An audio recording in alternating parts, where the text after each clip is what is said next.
Okay, Preenan, welcome to the Broad Mindful Expression. I'll just give a little bit of a backstory how we actually met. We were shooting our podcast about bad leadership, and so we came across you and you were quite intrigued by our setup. And so we had a very brief conversation, and we were quite impressed by what you had to say. And so coincidentally, we wanted to have you on the show. So welcome to the BMX show. It's very good to have you. Thank you, Brian. I think it was a very good coincidence that we had to meet, Yes. and on the topic of bad leadership as well. I think that there's a lot that we've discussed when we initially met, and we automatically connected, and I think that was a step in the right direction. Yeah, it is worth mentioning. It is worth mentioning that Yes. This took a lot of planning in the background as well. So we just had to get it right. So Preenan, just before I go any further, if you don't mind just giving us a bit of introduction about yourself. I'm sure our viewers would like to know a little bit more about you. Okay, just for the sake of the viewers, I would not go in depth because it will end up becoming a thesis. So from my perspective, by profession, I'm a accredited scientist with the South African Council for Natural Scientific Professions. Okay. In terms of my pedigree, I have a few qualifications. And the qualifications specialize in biotechnology, medical sciences, and physiology. I have the highest qualification, a PhD in physiology. Impressive. I have industrial experience in a very niche sector of science and technology. We were part of the first team in South Africa to transfer recombinant protein expression technology from Portugal, and we were manufacturing it here in South Africa. Many people know the Technology Innovation Agency, and they pride themselves on harnessing these technologies and bringing them to commercialization. So we expanded the technology to the point at which Roche Pharmaceuticals was brought on board at that point. That was my early career development. I had a consultancy on the side, whereby I provided input on development of science and technological innovations. And at that time, I was looking at different beverages and formulation of various different types of beverages, and how do we conduct the scientific aspects of it. I then transitioned and found out my passion lied in the pharmaceuticals and the medical space of biotechnology. As we know that a lot of the health concerns in society now need innovation. So it's a very challenging space, and I chose it because mainly it's challenging, and I love challenges. I then transitioned into a university space whereby I served as a scientist in my own regard, but also pursued my education in order to form a very niche area of specialization within my research. So my research focused on a novel area. I was the first to publish in that space and the first to identify novel nanovesicles in preeclamptic patients, whereby I've identified specific signatures which translate or relate to the clinical manifestation of the disease. So it was the first to publish the information, and we've gained a lot of traction. And from there, we've got the attention with the likes of University of Oxford, whereby we've gotten a professor on board who was quite keen and happy, and we've excelled with our publications and getting our research out there. So I've come to that point whereby I felt that I needed to impart the knowledge and uplift the youth as well in understanding what they can do and what they're capable of doing. I was approached by a private higher education company thereafter. It was Pearson Institute of Higher Education, and it has been a wonderful journey with the Pearson Institute in that I was given the opportunity to become the head of science of that faculty, Oh. and in charge of 600 students at that time, together with a staff complement of about 50 to 60 staff members. When you look at the amount of knowledge that we developed around enhancing the curriculum towards more application-driven solutions, and where we are today, I think that I've achieved my mission in doing that, to the point at which I've now founded my own enterprise. The enterprise is Preenan Pillay Enterprises, and from there I've created subdivisions whereby I focus on all the things that I am passionate about and where I want to push everything towards. I believe that we have so much of potential out there, and especially in the science and technology, and it's a very uncharted space where people become very afraid to venture out, to start new things, to take the technology to the next level, to create enterprises, because obviously people find it risky and it is scary for them. But when you look at the students that I've created, so they are part of me, an extension of me.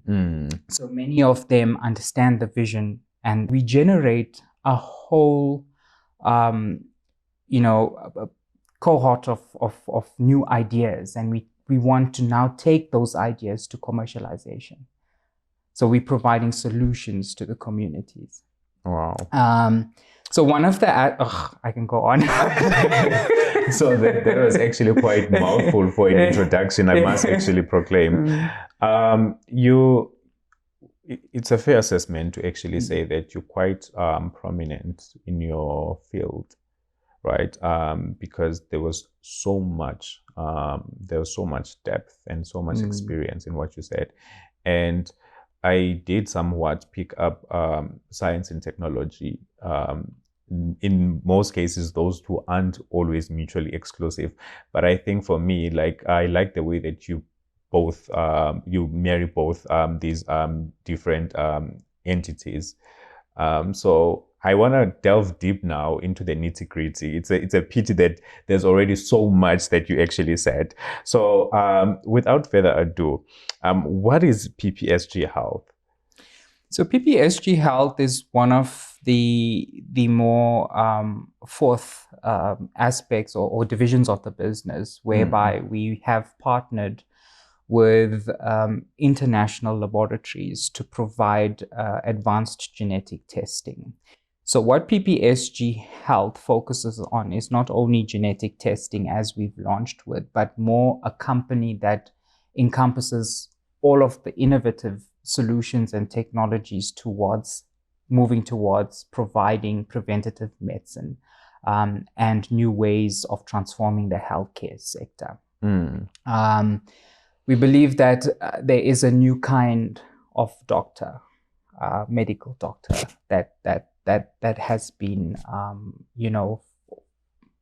foreseen or theorized, but we see it more now that there's a need for this. The amount of diseases and clinical complications that we have in the modern era has resulted in a lot of burden on our healthcare systems. We see this across the globe. Yes. And that is why we focus on preventative medicine as a first measure to ensure that you are taking the necessary steps to make sure that you are taking care of yourself so that you prevent illness from occurring. So what our tests do, our genetic tests, is that they analyze your profile in terms of your DNA and tells you what you're made up of and how does your body function. So you can adapt to the way your body actually functions from within. If I'm getting this right, this is more of a proactive rather than a reactive approach. Correct, yes. Okay. It is purely proactive. You get to a clinician when you have a problem. But what happens is that when you become more proactive, you take the relevant lifestyle measures and put them into place before you get sick. And what we do is we facilitate that entire process, not just by giving you advice based on generic information, but based on specific information on who you are in terms of your genetic profile and what should be done to be more precise and personalized in the approach in managing your health. So I think on paper, this sounds very, very, very good, right? I guess my follow-up question is, what is the room for margin of error? Is there a possibility of you misdiagnosing or misprofiling someone? And what are the risks? I understand that in any case, you are preventing something that might occur that hasn't yet manifested, right? So by that very definition, you might assume there aren't any risks at all because you're basically blocking something or you're preventing something from happening in the first instance. So has there ever been like, or do you foresee a situation where you basically misprofile someone? Okay. And how do you basically circumvent or avoid any of that? Okay, that's a good question, Brian. So when you look at genetic testing, the reason why we have partnered with international laboratories is because there's a lot of regulations and accreditations and laboratory standards that have to be met in order for you to do a genetic test. When you look at those regulations, that reduces the margin of error within the test to conform to what is clinically accepted. Remember that there's two aspects of genetic testing. One is the lifestyle testing and profiling, which is not intended and is not a confirmation of diagnosis. Okay. And then there's the clinical aspect of genetic testing, whereby you are getting a clinical diagnosis doses for the condition that you have.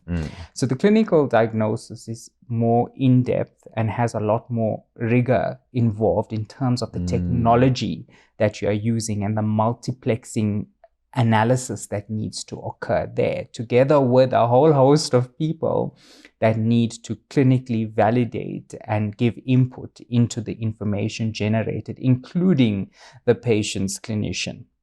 That is the clinical aspects. When you look at the preventative aspects of genetics and how do you look at analyzing your own genetic profile, that is not a confirmation of diagnosis, but a very accurate reading of your genes and what you have embedded in you. And that does not change.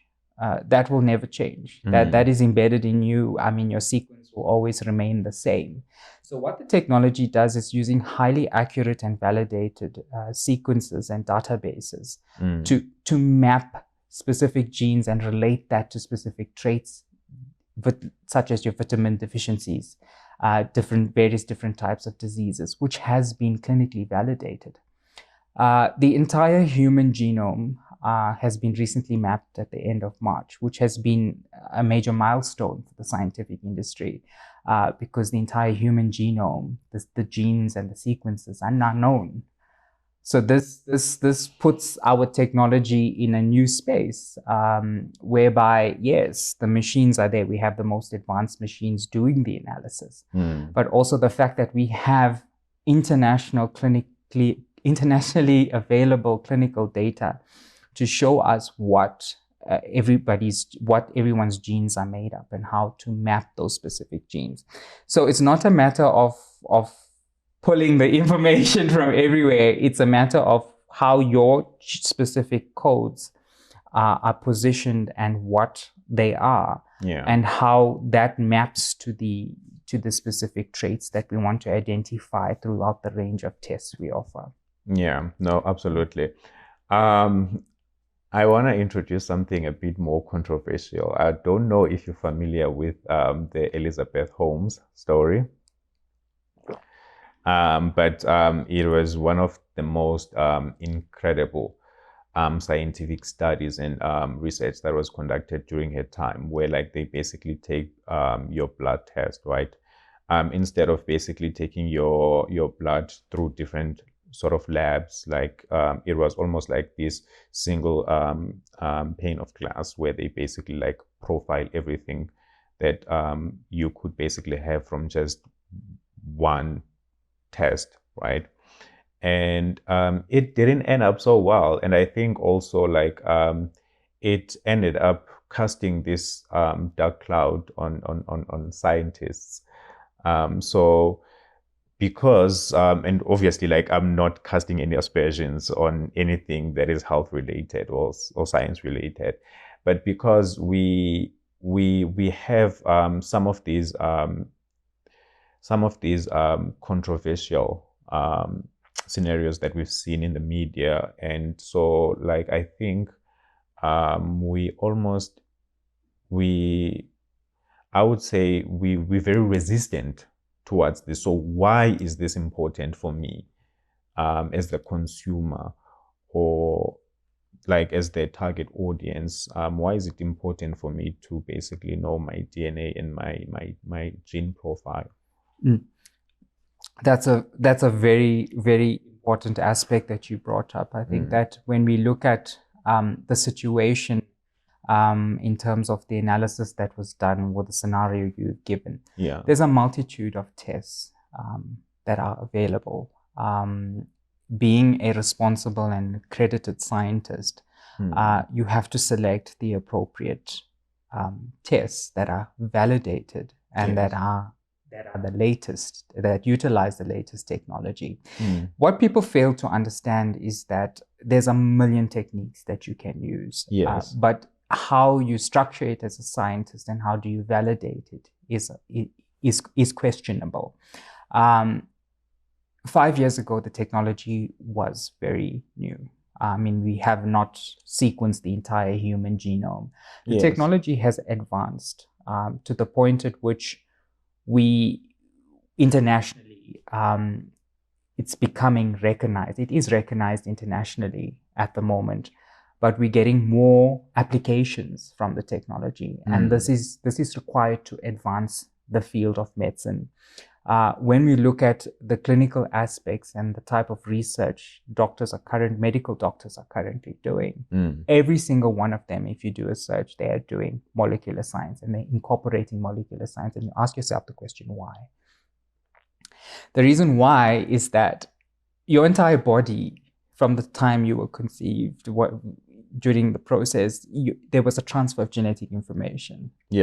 And you are who you are because of your genetic information. And that is constantly being replicated within your body. It's being translated in your body to give you who you are. It's controlling your metabolic processes. So coming to why these tests are important is that information will never change. That information remains embedded within your body. Understanding what sequences you have and how that maps to specific traits in your body will better align your lifestyle to knowing what you should do and what you shouldn't do. Now, remember that it is a recommendation and it's not a ruling to say, you should do this and you should, it's not set in stone. It's a recommendation that's given with regards to how your body would possibly react to certain types of medicines. What kind of deficiencies are you prone to? What are your risks to cancer? What are your risks to cardiovascular diseases? How your genetic information is controlling your skin texture, in terms of your hydration, your elasticity. What are the specific types of nutrient deficiencies? You also look at what is your allergen tolerances. All of those aspects are embedded in your genetic information. And what this does is it reads it and gives you what you can find within your own personalized genes. So like, has this been basically implemented on a practical level, or are we just merely talking about a prototype at this point in time? There's a lot of clinical data and information. If you go onto PPSGHealth.com, we have a references section, and you will see the New England Journal of Medicine together with other reputable clinical journals. When I speak about clinical, means it's been practiced in medicine in every day. They have validated this technology, and they have endorsed it to say that we need to start using it, and in order to see the differences, in order to actually reap the benefits of the test. Yes. I mean, the technology is so advanced, we can't move anywhere if nobody wants to use it. Yes, and if there's a lot of true. Yeah, so we have to adopt the strategy and the mindset to start using the information very intelligently. I guess our skepticism towards technology is warranted, given that the technology has promised to achieve one thing and it has gone on to basically achieve the adverse or the opposite of what it actually promised. But there's a lot of interesting things that you've basically mentioned here. And I guess my underlying question would be, there's only a handful of people that is basically privy to this kind of information that you've just detailed here. I myself wasn't. So it's a learning experience for me as well. So like, how do we then perpetuate this message? How can we achieve like a broader reach? I mean, this is the right step into that direction as well. But I think it's such a compelling and a very important subject that you'd want to basically make sure that everybody is aware of this. So like, what are some of the initiatives that you've basically taken to basically put this out there so that it can be like on everybody's attention? That's very good. A lot of people have told me I've embarked on a mammoth task because when you look at the fraternity or the industry in itself, as of last year, there was a massive hype about the need for people like myself to take the lead and take this forward. The entire world is basically watching me and what we are doing. So it's been 1.5 months. We've received so much of interest in the space. People are interested in the technology. And I think that in a way, we want to achieve that. We want to gain the interest. We want to gain the active feedback. We want to gain the criticism.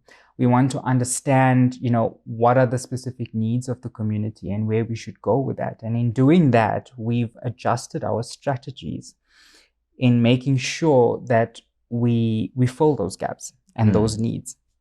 And we've done that within a short space of time. And we're moving into the next phase whereby we're looking at moving into the communities and expanding our message and our vision at a level where people can understand. Yes. And I think that is critical and important. We have a lot of interest in professionals coming forward to be a part of PPSG Health. I've recently appointed a consultant translational scientist who's part of our organization, who shares the same vision, and we are expanding to other countries in Africa. Why we look at other countries in Africa is because they pride themselves on preventative medicine. Yes. Because they don't have any other means of healthcare. So they have systems embedded in place to prevent serious illness from occurring. But in saying that, they need advanced tools in order for them to assist them to make appropriate decisions and move forward in better aligning their health and preventing illnesses from occurring. When you look at first world countries and how they've developed the healthcare system, it's somewhat driven towards a more commercialized area and space. So people tend to shy away from genetics to a certain degree that it becomes so personalized that it will reduce the burden on the healthcare system. And you see where I'm going with that. And what people don't understand, it's going to change the entire perspective of the model. And what PPSG Health is doing is building a new kind of model for healthcare. And we want people to buy into that idea of inner well-being rather than looking at the end goal. I'm gonna get sick, and when I get sick, I need to go here. And when I go to go to a hospital, I end up doing X, Y, and Z. And sometimes my risk of getting a diagnosis, there's a high risk in terms of what I'm being diagnosed for, because it's not a specific end point. Yeah. So here's another interesting point that I want to bring to your attention. You spoke about pharmaceuticals, right? Yes. In recent times, we've seen that pharmaceuticals and organic traditional medicine don't really mix so well, right? One is throwing a stone towards the other. Yes. And so there's never been this coordination or like this partnership. So how do you tell a traditionalist that your methods do work as well? We acknowledge your methods, because there are some traditional medicine that basically also aid towards preventing certain illnesses from occurring in the first place. But because we are so accustomed to Western medicine, Correct. which is the pharmaceuticals basically, and it's easy to regulate Western medicine than it is traditional medicine, because it basically just grows on its own. Correct. I love that perspective. I just had this discussion actually on Wednesday. We've become so driven and reliant on pharmaceutical companies because we tend to neglect ourselves.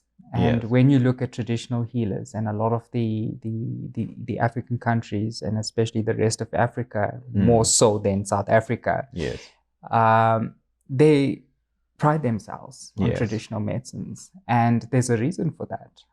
A lot of the herbs and medicines, and not only in Africa, a lot of Asian countries as well have adopted that strategy.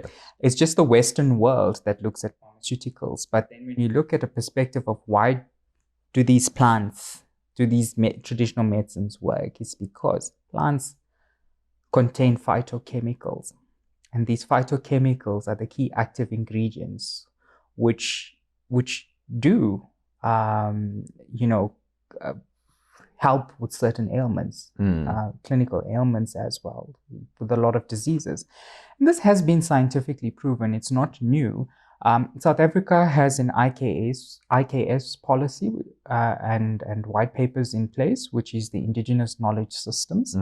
And what that does is that regulates the information that is presented and encourages research within the IKS space. So I myself have done a year of research in looking at traditional plants. So I looked at 2 traditional plants, and I looked at the aspects of how they actually look at antimicrobial properties. And people are looking at a lot of other factors, anti-malarial, anti-cancer, a lot of different properties within these plants. And what you understand is that there's specific phytochemicals which are found in elevated concentrations amongst the different plants, which prevent these diseases from occurring and prevent the viruses and bacteria from proliferating, which is where we are heading. But what Western medicine has done is characterized those compounds to create pills from it. So obviously they made it more adaptable to the market they wanted to create for it. So in all likelihood, my vision for healthcare is not to look at, the Western aspect of medicine and how to use those medicines in conjunction with the tests we've created, but more on the fact that these tests can be adapted to any type of lifestyle, nutritional profiles. If you are taking tradition, it will actually complement it. When you look at specific nutrients and vitamins that are profiled, you can complement it by the way you eat and what you eat, and how do you incorporate those traditional medicines into your diet and into your strategy in managing your health. We know that medicines are there. for when you get an end stage, when you start to manifest the symptoms, then we get to medicines. But what we're trying to say is that we can, yes, if I know I'm at risk for hypertension, I can make, dietary changes. I can also incorporate some traditional elements within the recommended allowances into my diet, which will help prevent the illness from occurring, serious illness from occurring. So it's a very good question, and I think we need to change, and that's what it is about, changing the mindset. Somebody also posed the question that it's what you're doing, Preenan, is it going to take away a lot from the pharmaceutical companies? So that is another fear. So it's disruptive. It's disruptive. It's highly disruptive. The reason being is, this is another topic of discussion, is that within the African context, we have to adapt to the rest of the world. Yes. In terms of the medicines. The medicines are designed for specific individuals. But when we look at, are the medicines created for a population which has differences in their genetic profiles? And that's where my testing comes into perspective, is that information directs a lot of progressive growth within the healthcare space in Africa.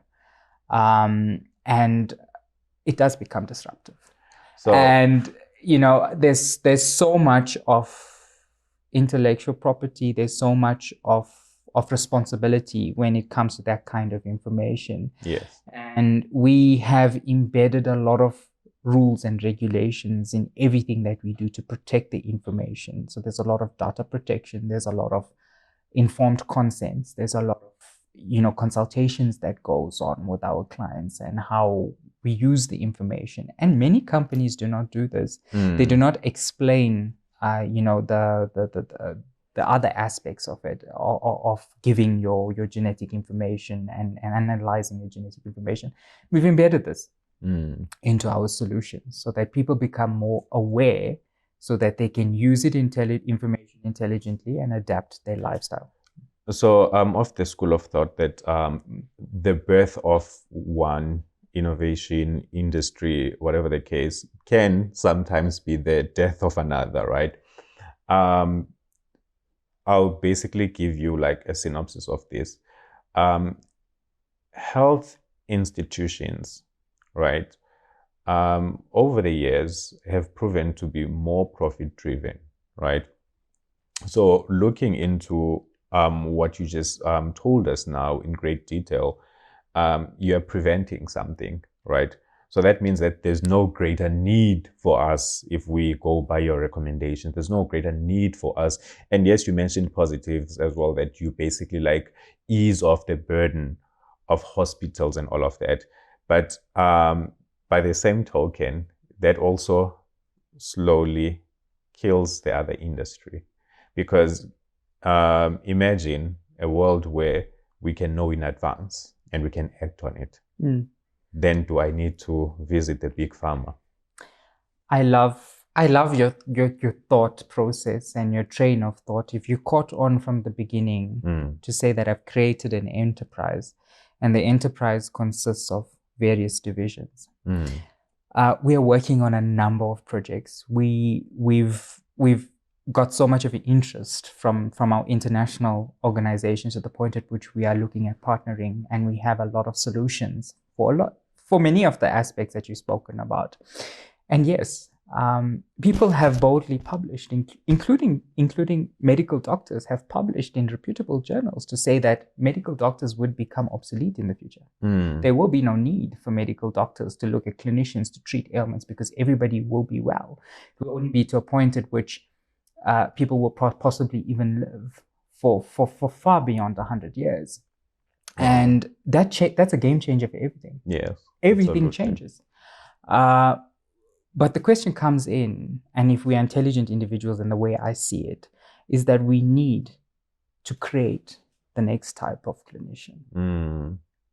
And the next type of clinician it's going to be a bitter pill to swallow, but the entire curriculum advances to a whole new level, where you look at more incorporation of the digital aspects. Yes. And you look at highly technological aspects of the profession. And in that way, medical doctors will be equipped with so much more that their jobs become a lot, or clinicians rather, but their jobs have become a lot more streamlined and simplified. And we'll have more of a carefree society, more of a space for us to breathe, to understand diseases better, to take charge of our life, to live rather than worry about the next illness, Yes. et cetera, et cetera. In coming back to that is that we have divided the enterprise into various different divisions. And one of them is looking at the educational aspects. It has not been launched as yet, but we have specific curriculums designed to address the need for the next type or the next generation of scientists and clinicians that we need. Yeah. Awesome. I think, Preenan, you've said quite a lot. And just in closing, I want us to basically just like finish this discussion with the element of leadership, because in our topic or in our discussion, I think you've made mention of quite interesting comments about some of the people that you've trained. So that ties in well with leadership, right? Often, as we would have obviously spoken about on our previous episode, right? We spoke about how leadership is meant to enable, and I think you did mention some of the people that have basically come under your care. You've nurtured them, you've developed them, and now they can become your partners, right?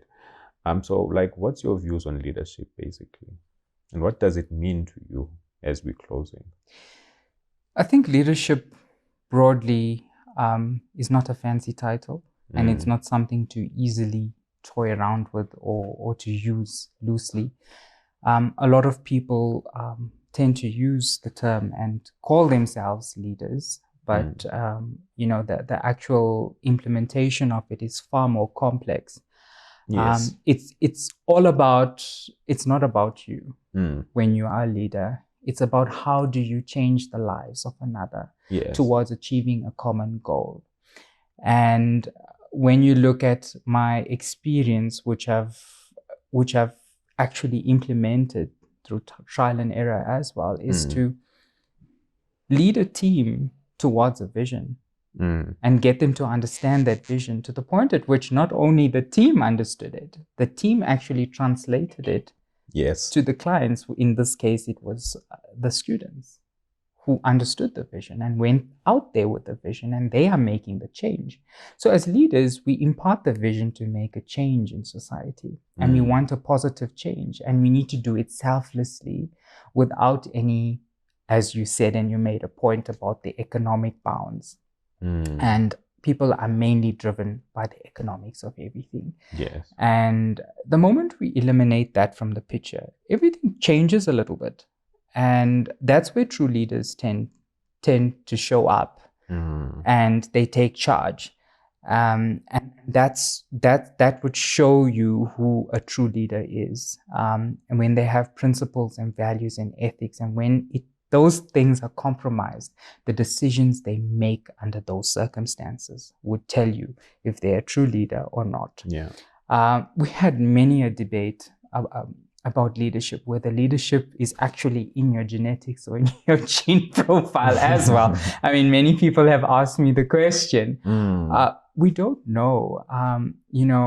There's certain regions, of our mindset, our genetic makeup,